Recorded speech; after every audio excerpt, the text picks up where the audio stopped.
ಈ 2 ದಿನಗಳು ನಾವೆಲ್ಲರೂ ರಾಷ್ಟ್ರೀಯ ಹಬ್ಬಗಳಾಗಿ ಅತ್ಯಂತ ಸಂಭ್ರಮ ಸಡಗರದಿಂದ ಆಚರಿಸುತ್ತೇವೆ. ವಿಶ್ವದಲ್ಲೇ ಅತ್ಯಂತ ದೊಡ್ಡ ಪ್ರಜಾಪ್ರಭುತ್ವದ ದೇಶ ಎನಿಸಿಕೊಂಡಿರುವ ನಮ್ಮ ಭಾರತದ ಪ್ರಜಾತಂತ್ರ ಮತ್ತು ಗಣತಂತ್ರ ಪ್ರಯೋಗವನ್ನು ಯಶಸ್ಸಾಗಿ ನಡೆಸಿಕೊಂಡು ಬಂದಿದೆ. ಮಹಾತ್ಮ ಗಾಂಧೀಜಿಯವರ ನೇತೃತ್ವದಲ್ಲಿ ನಡೆದ ದೇಶದ ಸ್ವಾತಂತ್ರ್ಯ ಚಳವಳಿಯಲ್ಲಿ ಲಾಲಾ ಲಜಪತ್ ರಾಯ್, ಬಾಲ ಗಂಗಾಧರ್ ತಿಲಕ್, ಬಿಪಿಎನ್ ಚಂದ್ರಪಾಲ್, ಪಂಡಿತ್ ಜವಾಹರ್ಲಾಲ್ ನೆಹರು, ಭಗತ್ ಸಿಂಗ್, ಸುಭಾಷ್ ಚಂದ್ರ ಬೋಸ್, ಸರ್ದಾರ್ ವಲ್ಲಭಾಯ್ ಪಟೇಲ್, ಲಾಲ್ ಬಹದ್ದೂರ್ ಶಾಸ್ತ್ರಿ ಸೇರಿದಂತೆ ಅನೇಕ ಮಹಾತ್ಮರ ತ್ಯಾಗ ಬಲಿದಾನದಿಂದ 1947 ಆಗಸ್ಟ್ 15ರಂದು ಬ್ರಿಟಿಷರ ಗುಲಾಮಗಿರಿಯಿಂದ ದೇಶಕ್ಕೆ ಮುಕ್ತಿ ದೊರಕಿತ್ತು. ಭಾರತ ಇಂದು ವಿಶ್ವದಲ್ಲೇ ಅತ್ಯಂತ ದೊಡ್ಡ ಪ್ರಜಾಪ್ರಭುತ್ವ ದೇಶವಾಗಿದೆ. ಸಂವಿಧಾನ ರಚನೆ ಸಮಿತಿಯ ಅಧ್ಯಕ್ಷರಾಗಿ ಡಾಕ್ಟರ್ ಅಂಬೇಡ್ಕರ್ ಅವರು ಸತತ ಪರಿಶ್ರಮದ ಫಲವಾಗಿ 1950 ಜನವರಿ 26ರಂದು ಭಾರತದ ಆಡಳಿತಕ್ಕೆ ಕೈಗನ್ನಡಿಯಾಗಿರುವ ಭಾರತದ ಸಂವಿಧಾನವನ್ನು ಅಂಗೀಕರಿಸಲಾಯಿತು. ಈ ದಿನವನ್ನು ನಾವು ಗಣ್ಯ ರಾಜ್ಯ ದಿನವನ್ನಾಗಿ ಆಚರಿಸುತ್ತಾ ಬಂದಿದ್ದೇವೆ. ಭಾರತೀಯರಾದ ನಾವು ದೇಶವನ್ನು ಸ್ವಾತಂತ್ರ್ಯ, ಸಮಾಜವಾದಿ, ಜಾತ್ಯತೀತ ಗಣರಾಜ್ಯವನ್ನು ರೂಪಿಸಲಾಗುವುದು. ಇದಕ್ಕೆ ಪೂರಕವಾಗಿ ಸ್ವಾತಂತ್ರ್ಯ, ಸಮಾನತೆ ಹಾಗೂ ನ್ಯಾಯವನ್ನು ರಕ್ಷಿಸುವುದಾಗಿ ಸಂವಿಧಾನದ ಪ್ರಸ್ತಾವನೆಯಲ್ಲಿ ತಿಳಿಸಲಾಗಿದೆ. ನಮ್ಮ ಸಂವಿಧಾನವು ವಿಶ್ವದ ಬೃಹತ್ ಸಂವಿಧಾನವಾಗಿದೆ.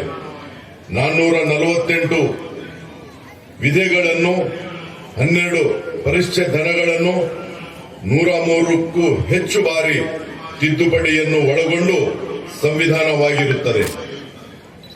ಸಂವಿಧಾನ ನೀಡಿರುವ ಮೂಲಭೂತ ಹಕ್ಕುಗಳು ರಾಷ್ಟ್ರದ ಪ್ರತಿಯೊಬ್ಬ ಪ್ರಜೆಗೂ ಸಂರಕ್ಷಣೆಯನ್ನು ನೀಡಿದೆ. ನಮ್ಮ ಸಂವಿಧಾನ ಸಂಸದೀಯ ಮಾದರಿಯಾಗಿದೆ.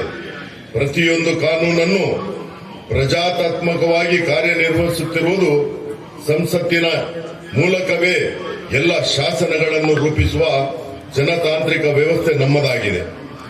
ಭಾರತದ ಪ್ರಜಾಪ್ರಭುತ್ವ ವ್ಯವಸ್ಥೆ ಇಡೀ ಜಗತ್ತಿಗೆ ಮಾದರಿ ಎನಿಸಿದೆ. ಇಂತಹ ಸವಾಲುಗಳು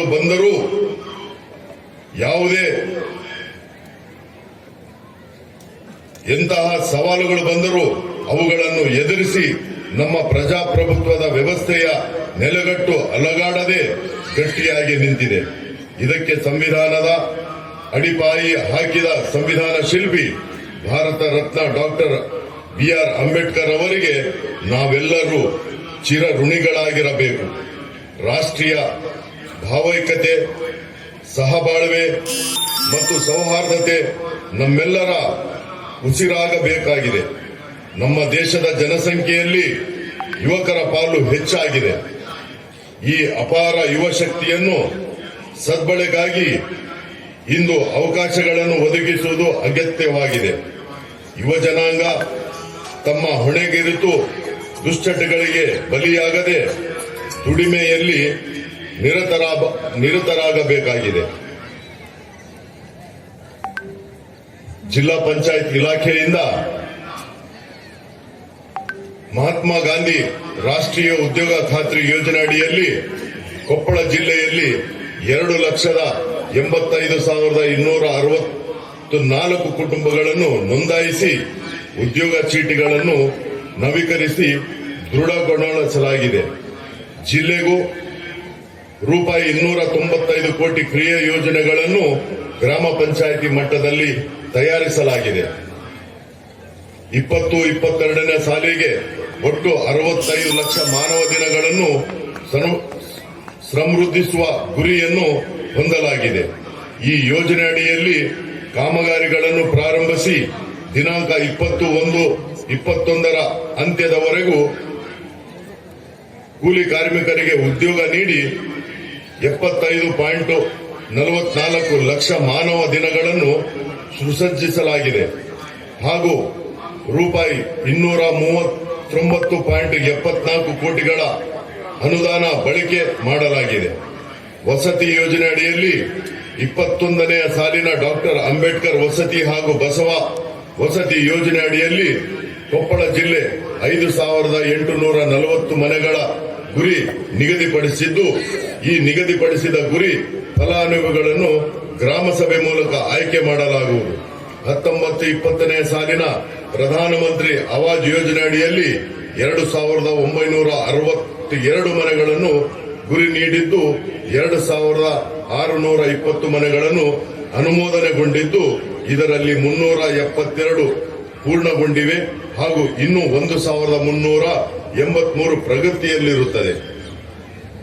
ಅಮೃತ ಶಾಲಾ ಸೌಲಭ್ಯ ಯೋಜನೆ ಅಡಿಯಲ್ಲಿ ಜಿಲ್ಲೆ ಆಯ್ದು 23 ಶಾಲೆಗಳಿಗೆ ಸುಸಜ್ಜಿತ ಕಟ್ಟಡ, ಪ್ರಯೋಗಾಲಯ, ಗ್ರಂಥಾಲಯ, ಶೌಚಾಲಯ ಇತ್ಯಾದಿ ಸಮಗ್ರ ಸೌಲಭ್ಯಗಳು ಒದಗಿಸಿ ತಲಾ 10 ಲಕ್ಷಗಳಂತೆ ಒಟ್ಟು 230 ಲಕ್ಷಗಳ ಅನುದಾನವನ್ನು ಬಿಡುಗಡೆಯಾಗಿದ್ದು, ಈಗಾಗಲೇ ಕಾಮಗಾರಿಗಳು ಪ್ರಗತಿಯಲ್ಲಿರುತ್ತವೆ. ಅಮೃತ ಸ್ವಸಹಾಯ ಕಿರು ಉದ್ದಿಮೆಗಳಡಿ ಆಯ್ದು 7,500 ಸ್ವಸಹಾಯ ಗುಂಪುಗಳನ್ನು ಕಿರಿ ಉದ್ದಿಮೆ ಸಂಸ್ಥೆಗಳಾಗಿ ಮೈಕ್ರೋ ಎಂಟರ್ಪ್ರೈಸಸ್ ರೂಪಿಸಲು ತಲಾ 1 ಲಕ್ಷ ರೂಪಾಯಿಯಂತೆ 75 ಕೋಟಿ ಬೀಜ ಧನವನ್ನು ಸೀಡ್ ಮನಿ ಒದಗಿಸಲಾಗಿರುವುದು. ಅಮೃತ ಆರೋಗ್ಯ ಮೂಲ್ಯ ಸೌಕರ್ಯ ಉನ್ನತೀಕರಣ ಯೋಜನೆ ಅಡಿಯಲ್ಲಿ ಜಿಲ್ಲೆಯ ಆಯ್ದ 21 ಪ್ರಾಥಮಿಕ ಆರೋಗ್ಯ ಕೇಂದ್ರಗಳ ಮೂಲಕ ಸೌಕರ್ಯಗಳನ್ನು ವಿಸ್ತರಣೆ ಮತ್ತು ಉನ್ನತೀಕರಣಕ್ಕೆ ತಲಾ 20 ಲಕ್ಷ ರೂಪಾಯಿಯಂತೆ 420 ಲಕ್ಷ ರೂಪಾಯಿ ವೆಚ್ಚ ಮಾಡಲಾಗುವುದು. ಪ್ರವಾಸೋದ್ಯಮ ಇಲಾಖೆ ವತಿಯಿಂದ 20-21ನೇ ಸಾಲಿನ ಬಜೆಟ್ನಲ್ಲಿ ಕೊಪ್ಪಳ ಜಿಲ್ಲೆಯ ಗಂಗಾವತಿ ತಾಲೂಕಿನ ಅಂಜನಾದ್ರಿ ಬೆಟ್ಟವು ಐತಿಹಾಸಿಕ ಹಿನ್ನೆಲೆ ಉಳ್ಳ ಸ್ಥಳವಾಗಿದ್ದು, ರಾಮಭಕ್ತ ಶ್ರೀ ಆಂಜನೇಯ ಸ್ವಾಮಿ ಜನಿಸಿದ ಸ್ಥಳವೆಂದು ಪ್ರಸಿದ್ಧವಾಗಿದೆ. ಈ ಬೆಟ್ಟದಲ್ಲಿರುವ ಶ್ರೀ ಆಂಜನೇಯ ಸ್ವಾಮಿ ದೇವಸ್ಥಾನದ ಸಮಗ್ರ ಅಭಿವೃದ್ಧಿಯನ್ನು 20 ಕೋಟಿ ರೂಪಾಯಿಗಳ ವೆಚ್ಚದಲ್ಲಿ ಭಕ್ತಾದಿಗಳು ಹಾಗೂ ಪ್ರವಾಸಿಗರ ಅನುಕೂಲಕ್ಕಾಗಿ ರೋಪ್ವೇ ಸೌಲಭ್ಯ, ಇಂಟರ್ಪ್ರಿಟೇಷನ್ ಸೆಂಟರ್, ಯಾತ್ರಿ ನಿವಾಸ್, ಪ್ರದರ್ಶನ ಪಾತ್ ಮತ್ತು ಸ್ಕೇರ್ಡ್ ಬಾತಿಂಗ್ ಘಾಟ್ಸ್ ಕೈಗೊಳ್ಳುವ ಸರ್ಕಾರದಿಂದ ಅನುಮತಿ ಪಡೆಯಲಾಗಿರುತ್ತದೆ.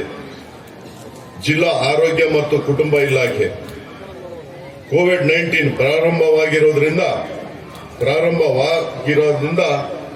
ಒಟ್ಟು ಇಲ್ಲಿಯವರೆಗೆ 34,904 ಪ್ರಕರಣಗಳು ವರದಿಯಾಗಿವೆ ಹಾಗೂ 528 ಸಾವುಗಳು ಸಂಭವಿಸಿರುತ್ತವೆ ಹಾಗೂ 6,63,493 ಕೋವಿಡ್-19 ಮಾದರಿ ಪರೀಕ್ಷೆಗಳನ್ನು ನಡೆಸಲಾಗಿದೆ. ಎರಡನೇ ಅಲೆಯಲ್ಲಿ ಕೋವಿಡ್-19 ಪ್ರಕರಣಗಳನ್ನು ಸಾಕಷ್ಟು ಪ್ರಮಾಣದಲ್ಲಿ ವರದಿಯಾಗಿರುವುದರಿಂದ ಎರಡನೇ ಅಲೆಯನ್ನು ಜಿಲ್ಲಾ ಆಡಳಿತವು ಅಗತ್ಯವಿರುವ ಮಾನವ ಸಂಪನ್ಮೂಲ 211 ಸಿಬ್ಬಂದಿಗಳನ್ನು ಗುತ್ತಿಗೆ ಆಧಾರದ ಮೇಲೆ ನೇಮಕಾತಿ ಮಾಡಿಕೊಂಡು ಯಶಸ್ಸಾಗಿ ನಿರ್ವಹಿಸಿದೆ. ತಜ್ಞರ ವರದಿ ಪ್ರಕಾರ ಮೂರನೇ ಅಲೆ ಮಕ್ಕಳಿಗೆ ಹೆಚ್ಚಾಗಿ ಕಾಣಿಸಿಕೊಳ್ಳುವ ಸಂಭವ ಇರುವುದರಿಂದ ಮಕ್ಕಳಿಗಾಗಿ ಸರ್ಕಾರಿ ಆಸ್ಪತ್ರೆಯಲ್ಲಿ ಒಟ್ಟು 260 ಹಾಸಿಗೆಗಳು ಹಾಗೂ 48 ಐಸಿಯು ಹಾಸಿಗೆಗಳು ಸಿದ್ಧತೆ ಮಾಡಿಕೊಳ್ಳಲಾಗಿದೆ. ಖಾಸಗಿ ಆಸ್ಪತ್ರೆಗಳು 130 ಹಾಸಿಗೆಗಳ ಸಿದ್ಧತೆ ಮತ್ತು 63 ಐಸಿಯು ಹಾಸಿಗೆಗಳು ಸಿದ್ಧತೆ ಮಾಡಿಕೊಳ್ಳಲಾಗಿದೆ. ಕಿಮ್ಸ್ನ ಚಿಕ್ಕ ಮಕ್ಕಳ ವೈದ್ಯರ ತಂಡ 24/7 ಸೇವೆ ನೀಡಲು ಸನ್ನದ್ಧವಾಗಿದೆ.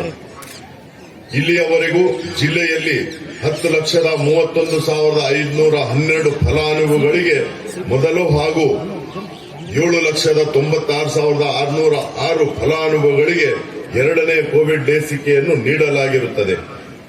ಜಿಲ್ಲಾ ಆಸ್ಪತ್ರೆ ಕೊಪ್ಪಳ ಮತ್ತು ಗಂಗಾವತಿ ಸಾರ್ವಜನಿಕ ಆಸ್ಪತ್ರೆಗಳಿಗೆ ಆಕ್ಸಿಜನ್ ಜನರೇಟರ್ ಪ್ಲಾಂಟ್ಗಳನ್ನು ಸ್ಥಾಪಿಸಲಾಗಿದೆ ಮತ್ತು ಉಳಿದ 2 ತಾಲೂಕು ಸಾರ್ವಜನಿಕ ಆಸ್ಪತ್ರೆಗಳಿಗೆ ಒದಗಿಸಲು ಸಿದ್ಧತೆ ನಡೆದಿದೆ. ಮಹಿಳಾ ಮತ್ತು ಮಕ್ಕಳ ಅಭಿವೃದ್ಧಿ ಇಲಾಖೆ ಪೂರಕ ಪೌಷ್ಟಿಕ ಆಹಾರ ಯೋಜನೆ ಅಡಿ ಸಮಗ್ರ ಶಿಶು ಅಭಿವೃದ್ಧಿ ಯೋಜನೆಯ ಸೇವೆಗಳಲ್ಲಿ 6 ತಿಂಗಳಿಂದ 6 ವರ್ಷ ಮಕ್ಕಳಿಗೆ ಗರ್ಭಿಣಿ ಮತ್ತು ಬಾಣಂತಿಯರಿಗೆ ಪೂರಕ ಪೌಷ್ಟಿಕ ಆಹಾರ ನೀಡಲು 1,85,717 ಭೌತಿಕ ಗುರಿಯಲ್ಲಿ 1,81,439 ಸಾಧನೆಯಾಗಿದ್ದು ಶೇಕಡ 98% ಪ್ರಗತಿಯಾಗಿರುತ್ತದೆ. ಪಿಎಂ ಕೇರ್ಸ್ ಫಾರ್ ಚಿಲ್ಡ್ರನ್ ಯೋಜನೆ ಅಡಿಯಲ್ಲಿ ಕೋವಿಡ್-19 ಸಾಂಕ್ರಾಮಿಕದಿಂದ ದಿನಾಂಕ 11/3/2020 ನಂತರ ಇಬ್ಬರು ಪೋಷಕರನ್ನು ಉಳಿದ ಪೋಷಕರನ್ನು ಕಾನೂನುಬದ್ಧ ಮತ್ತು ಪೋಷಕರನ್ನು ಕಳೆದುಕೊಂಡಿರುವ 18 ವರ್ಷದೊಳಗಿನ ಮಕ್ಕಳಿಗೆ ಪಾಲನೆ ಮತ್ತು ರಕ್ಷಣೆ ಒಳಗೊಂಡಂತೆ ಅವರ ಆರೋಗ್ಯ ವಿಮೆ, ಶಿಕ್ಷಣ ಮತ್ತು ಸಮಾಜದಲ್ಲಿ ಸ್ವಾವಲಂಬಿಗಳಾಗಿ ಜೀವನ ನಿರ್ವಹಿಸಲು ಅನುಕೂಲವಾಗುವಂತೆ ತಕ್ಷಣ ನೆರವು ಜೊತೆಗೆ ಪ್ರತಿ ಮಗುವಿಗೆ 23 ವರ್ಷ ತುಂಬಿದ ನಂತರ ತಲಾ 10 ಲಕ್ಷ ರೂಪಾಯಿ ನೀಡಲು ಸನ್ಮಾನ್ಯ ಪ್ರಧಾನಮಂತ್ರಿಗಳು ಪಿಎಂ ಕೇರ್ಸ್ ಆಫ್ ಚಿಲ್ಡ್ರನ್ ಎಂಬ ಹೊಸ ಯೋಜನೆಯನ್ನು ಘೋಷಿಸಿರುತ್ತಾರೆ. ಈ ಯೋಜನೆ ಅಡಿ ಈಗಾಗಲೇ ಮುಖ್ಯಮಂತ್ರಿಗಳು ಬಾಲ ಸೇವಾ ಯೋಜನೆ ಒಳಪಡಿಸಲಾಗಿದ್ದ ಜಿಲ್ಲಾ 3 ಫಲಾನುಭವಿಗಳನ್ನು ಅರ್ಹ ಫಲಾನುಭವಿಗಳು ಎಂದು ಗುರುತಿಸಲಾಗಿದೆ. ಈ ಮಕ್ಕಳು ಮತ್ತು ಕೊಪ್ಪಳ ಜಿಲ್ಲಾಧಿಕಾರಿಗಳ ಹೆಸರಲ್ಲಿ ಖಾತೆಯನ್ನು ತೆರೆಯಲಾಗಿರುತ್ತದೆ. ಕೃಷಿ ಇಲಾಖೆ 21ನೇ ಸಾಲಿನ ಜಿಲ್ಲೆ ವಾಡಿಕೆ ಮಳೆ 614 ಮಿಲಿಮೀಟರ್ಗೆ 640 ಮಿಲಿಮೀಟರ್ ವಾಸ್ತವಿಕ ಮಳೆಯಾಗಿದ್ದು ಶೇಕಡ 4ರಷ್ಟು ಹೆಚ್ಚು ಮಳೆಯಾಗಿರುತ್ತದೆ.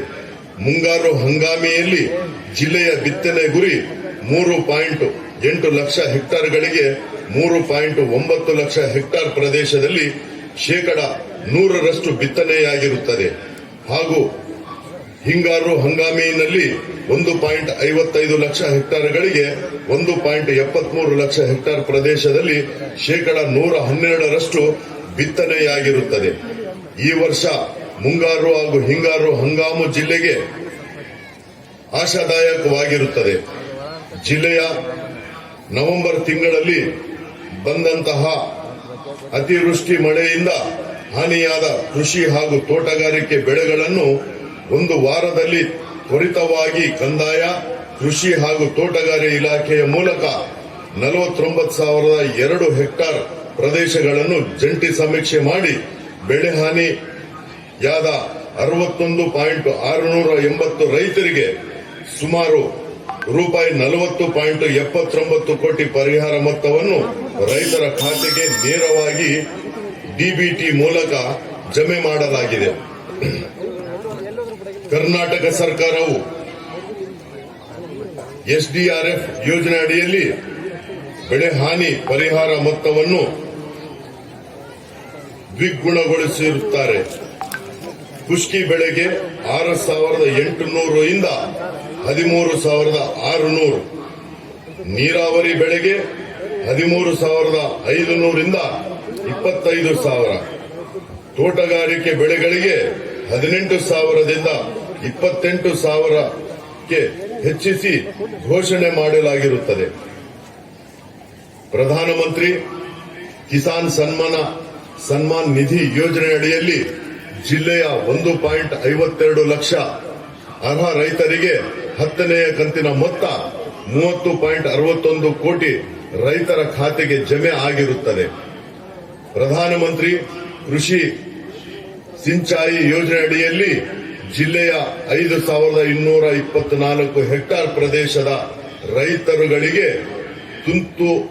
ತುಂತುರು ನೀರಾವರಿ ಅನುಷ್ಠಾನಕ್ಕಾಗಿ 9.25 ಕೋಟಿ ಮಂಜೂರಾಗಿರುತ್ತದೆ. ಕರ್ನಾಟಕ ರೈತ ಸುರಕ್ಷಾ ಪ್ರಧಾನಮಂತ್ರಿ ಸಫಲ್ ಭೀಮಾ ಯೋಜನೆಯಲ್ಲಿ 2021ನೇ ಸಾಲಿನ ಮುಂಗಾರು ಹಂಗಾಮಿನಲ್ಲಿ ಅರ್ಹ 19,659 ರೈತರುಗಳಿಗೆ 19.35 ಕೋಟಿ ಹಾಗೂ ಹಿಂಗಾರು ಹಂಗಾಮಿನಲ್ಲಿ 5,647 ರೈತರಿಗೆ 5.61 ಕೋಟಿ ಬೆಳೆ ವಿಮೆ ರೈತರಿಗೆ ಖಾತೆಗೆ ಜಮೆ ಆಗಿರುತ್ತದೆ. ಮುಖ್ಯಮಂತ್ರಿ ರೈತರ ವಿದ್ಯಾನಿಧಿ ಶಿಷ್ಯ ವೇತನ ಯೋಜನೆ ಅಡಿ ರೈತರ ಮಕ್ಕಳಿಗೆ ಹೆಚ್ಚಿನ ಹಾಗೂ ಉನ್ನತ ಶಿಕ್ಷಣವನ್ನು ಪ್ರೋತ್ಸಾಹಿಸಲು ಹೊಸ ಶಿಷ್ಯ ವೇತನ ಯೋಜನೆಯನ್ನು ಕರ್ನಾಟಕ ಸರ್ಕಾರವು ಜಾರಿಗೆ ತಂದಿದ್ದು, ಪ್ರೌಢ ಶಿಕ್ಷಣ 8ರಿಂದ 10ನೇ ತರಗತಿ ವ್ಯಾಸಂಗ ಮಾಡುತ್ತಿರುವ ರೈತ ಕುಟುಂಬದ ಹೆಣ್ಣು ಮಕ್ಕಳಿಗೆ ವಾರ್ಷಿಕ ₹2,000 ಹಾಗೂ ಎಸ್ಎಸ್ಎಲ್ಸಿ ಪೂರ್ಣಗೊಳಿಸಿದ ನಂತರ ಹೆಚ್ಚಿನ ವಿದ್ಯಾಭ್ಯಾಸಕ್ಕಾಗಿ ಉನ್ನತ ಶಿಕ್ಷಣಕ್ಕೆ ಪ್ರವೇಶ ಪಡೆದ ರೈತ ಕುಟುಂಬದ ಎಲ್ಲಾ ವಿದ್ಯಾರ್ಥಿಗಳಿಗೆ ವಾರ್ಷಿಕ ₹2,500 ರಿಂದ ₹11,000 ಶಿಷ್ಯ ವೇತನವನ್ನು ನೀಡಲಾಗುತ್ತದೆ. ಇಲ್ಲಿಯವರೆಗೂ ಕೊಪ್ಪಳ ಜಿಲ್ಲೆಯ 17,157 ವಿದ್ಯಾರ್ಥಿಗಳಿಗೆ ₹4.14 ಕೋಟಿ ಶಿಷ್ಯ ವೇತನವನ್ನು ಡಿಬಿಟಿ ಮೂಲಕ ಬ್ಯಾಂಕ್ ಖಾತೆಗಳಿಗೆ ಪಾವತಿಸಲಾಗಿರುತ್ತದೆ. ಜಿಲ್ಲಾ ಅಭಿವೃದ್ಧಿ ಶೋಕ. ಪ್ರಧಾನಿ ಮಂತ್ರಿ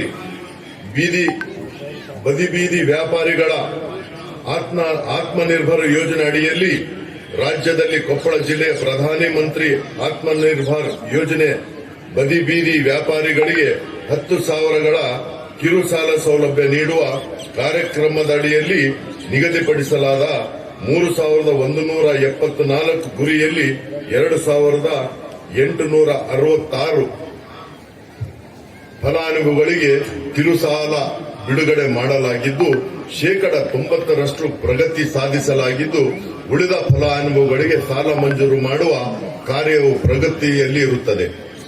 ಮಾನ್ಯ ಮುಖ್ಯಮಂತ್ರಿಗಳ ಅಮೃತ ನಗರೋತ್ಥಾನ ಮುನ್ಸಿಪಾಲಿಟಿ ಹಂತ 4ರ ಯೋಜನೆ ಅಡಿಯಲ್ಲಿ ನಗರದಲ್ಲಿ ಮೂಲಭೂತ ಸೌಕರ್ಯಗಳ ಅಭಿವೃದ್ಧಿಗಾಗಿ ನಗರಸಭೆಗಳಿಗೆ 40 ಕೋಟಿಗಳು, ಪುರಸಭೆಗಳಿಗೆ 10 ಕೋಟಿಗಳು ಮತ್ತು ಪಟ್ಟಣ ಪಂಚಾಯಿತಿಗೆ 5 ಕೋಟಿಗಳ ಅನುದಾನವನ್ನು ಹಂಚಿಕೆಗೊಳಿಸಿ ಒಟ್ಟು ಜಿಲ್ಲೆಯ 9 ನಗರ ಸ್ಥಳೀಯ ಸಂಸ್ಥೆಗಳಿಗೆ ಒಟ್ಟಾರೆ ₹125 ಕೋಟಿಗಳ ಅನುದಾನವನ್ನು ನಿಗದಿಪಡಿಸಲಾಗಿದ್ದು, ಇದರಿಂದ ನಗರ ಸ್ಥಳೀಯ ಸಂಸ್ಥೆಗಳಿಗೆ ಮೂಲಭೂತ ಸೌಕರ್ಯಗಳಿಗೆ ಹೆಚ್ಚಿನ ಆದ್ಯತೆ ನೀಡದಂತಾಗುತ್ತದೆ.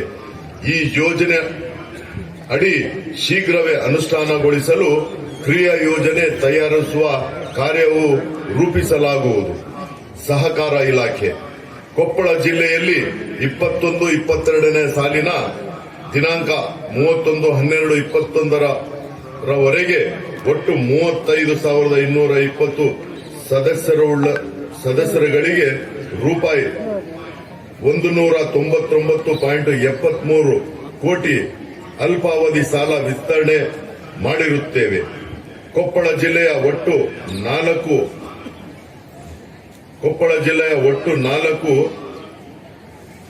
ಪಿಕಾರ್ಡರ್ ಬ್ಯಾಂಕ್ಗಳಿಂದ ರೈತರ ಸದಸ್ಯರುಗಳಿಗೆ 3% ಬಡ್ಡಿ ದರದಲ್ಲಿ 21-22ನೇ ಸಾಲಿನಲ್ಲಿ ದಿನಾಂಕ 31/12/21 77 ಸದಸ್ಯರುಗಳಿಗೆ ₹248.51 ಲಕ್ಷ ದೀರ್ಘಾವಧಿ ಸಾಲ ವಿಸ್ತರಣೆ ಮಾಡಿರುತ್ತೇವೆ. ಸರ್ಕಾರದ ನಿರ್ದೇಶನದ ಮೇರೆಗೆ ಕೋವಿಡ್-19 2ನೇ ಅಲೆಯಿಂದ ಸಂಕಷ್ಟದಲ್ಲಿರುವ ನಾಗರಿಕರಿಗೆ ದಿನಸಿ ಹಾಗೂ ಇತರ ವಸ್ತುಗಳು, ಕೋವಿಡ್ ಕೇರ್ ಸೆಂಟರ್ಗಳಿಗೆ ಶುದ್ಧೀಕರಣ ಘಟಕ ಮತ್ತು ಅಗತ್ಯ ವೈದ್ಯಕೀಯ ಸಾಮಗ್ರಿಗಳಿಗಾಗಿ ಕೊಪ್ಪಳ ಜಿಲ್ಲೆ ಸಹಕಾರ ಸಂಘ, ಸೌಹಾರ್ದ ಸಹಕಾರಿಗಳು ಮತ್ತು ಸಂಘ ಸಂಸ್ಥೆಗಳಿಂದ ಒಟ್ಟು 25.51 ಲಕ್ಷಗಳ ಮೊತ್ತವನ್ನು ದೇಣಿಗೆಯಾಗಿ ನೀಡಲಾಗಿರುತ್ತದೆ. ಸಮಾಜ ಕಲ್ಯಾಣ ಇಲಾಖೆ 21-22ನೇ ಸಾಲಿನ 10ನೇ ತರಗತಿ 60%ಕ್ಕಿಂತ ಹೆಚ್ಚು ಅಂಕೆ ಪಡೆದ 2,474 ವಿದ್ಯಾರ್ಥಿಗಳಿಗೆ ₹371.10 ಲಕ್ಷಗಳ ಪ್ರೋತ್ಸಾಹಧನ ಮಂಜೂರು ಮಾಡಲಾಗಿರುತ್ತದೆ. 21-22ನೇ ಸಾಲಿನ ಬಜೆಟ್ ಘೋಷಣೆಯಂತೆ ಸ್ವಾತಂತ್ರ್ಯ ಹೋರಾಟದ ಭಾಗವಾದ ಹಲಗಲಿ, ಬೇಡರ ಬಂಡಾಯದಲ್ಲಿ ಹುತಾತ್ಮರಾದ ಜಡಗ ಮತ್ತು ಬಾಲ ಇವರ ಹೆಸರಿನ ಕೊಪ್ಪಳ ಜಿಲ್ಲೆಯ ಎಸ್ಎಸ್ಎಲ್ಸಿ ಪ್ರಥಮ ಸ್ಥಾನ ಪಡೆದ ಪರಿಶಿಷ್ಟ ಜಾತಿ ವಿದ್ಯಾರ್ಥಿಗೆ ನಗದು ತಲಾ 1 ಲಕ್ಷ ನೀಡಲಾಗಿರುತ್ತದೆ. ಕೊಪ್ಪಳ ಟಾಯ್ಸ್ ಕ್ಲಸ್ಟರ್ ಭಾರತದ ಪ್ರಧಾನಿ ಶ್ರೀ ನರೇಂದ್ರ ಮೋದಿಜಿಯವರು ಮನ್ ಕಿ ಬಾತ್ ಕಾರ್ಯಕ್ರಮದ ಆಶಯದಂತೆ Atmanirbhar ready vocal for local ದಂತೆ ಕೊಪ್ಪಳ ಜಿಲ್ಲೆಯ ಯಲಬುರ್ಗಾ ಕುಕ್ಕನೂರು ತಾಲೂಕಿನ ಬಾನಾಪುರ ಬಳಿಯ ತಳಬಾಳದಲ್ಲಿ